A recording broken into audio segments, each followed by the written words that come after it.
Kabar gembira sekaligus mengejutkan datang dari selebgram Ayu Wisya. Lama tak terdengar, baru-baru ini ia rupanya resmi melepas masa lajang.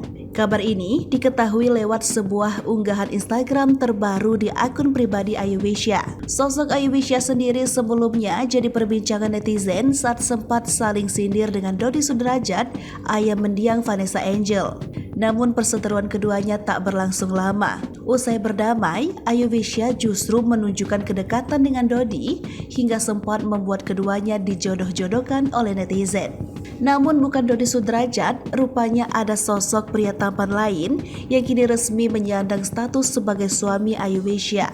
Kabar bahagia ini dibagikan langsung oleh sang selebgram di Instagram pribadinya pada Jumat 9 Desember 2022. Ayu Wisya rupanya diam-diam telah menikah dengan pria tampan yang diketahui bernama Chandra Fipri Pratama. Ayu Wisya gercep memamerkan momen bahagia pernikahannya dengan memajang foto sumringah saat memegang buku nikah dengan sang suami tercinta.